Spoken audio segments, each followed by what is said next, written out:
আসসালামু আলাইকুম। চলে আসলাম স্বপ্নের রেসিপিতে। আজকে আমি খাসির মাংস রান্না করব কুকার প্রেসারে।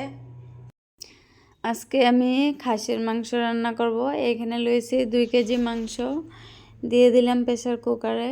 আজকের মাংসটা প্রেসার কুকারেই রান্না করব। দিয়ে দিলাম পেঁয়াজ কুচি, আগে থেকে কুচি করে রাখছি।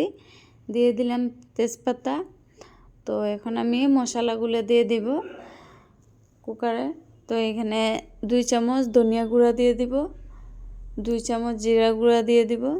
তো জিরা গুঁড়া দিয়ে দিলাম 2 চামচ। সব মশলা একসাথে দিয়ে দিব, দিয়ে ভালো করে মেখে চেপে নেব। দিয়ে দিলাম গোলমরিচ, লং, দিয়ে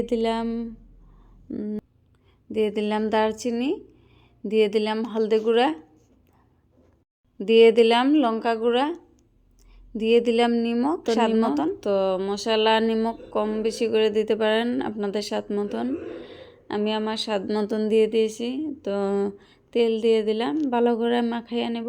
তো কষাইলাম না, এর জন্য ভালো করে মাখাবো। রসুন বাটা দিয়ে দিলাম, আদা বাটা দিয়ে দিলাম, ভালো করে মাখাইয়া নেব। মশলা একসাথে মাখানো হয়ে গেছে, অল্প জল দিয়ে দিলাম। কুকারটা বন্ধ করে আমি বসায় দেব। তো 5টা হুইসেল দেব, বেশি হুইসেল দিলে আবার মাংসটা গলে যাবে। তো কুকার প্রেসারে আসলে মাংস রান্না করা জানি না, আমি রান্ধি নাই কোনো দিন। তো 5টা হুইসেল দেবো। মাকে জিজ্ঞেস করলাম যে 5টা হুইসেল দিতে হবে, 5টা হুইসেল দিব। অনেকে আছে যে আমার মতন রান্না করা জান না কুকার প্রেসারে। তো 5টা হুইসেল দিলেও হয়ে যাবে, নাহলে মাংসগুলো আবার বেশি বেশি রান্না করলে আবার গলে যাবে বেশি হুইসেল দিলে।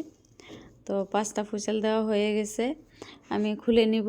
দেখুন খুলে নিলাম, মাংস কীভাবে চলে আসলো রান্না করা। এখানে কিন্তু আমি জলও বেশি দিইনি, অল্প জল দিয়েছিলাম, ওই জলেই হয়ে গেছে কুকার প্রেসারে, তার জন্য জল দেওয়া লাগে নাই।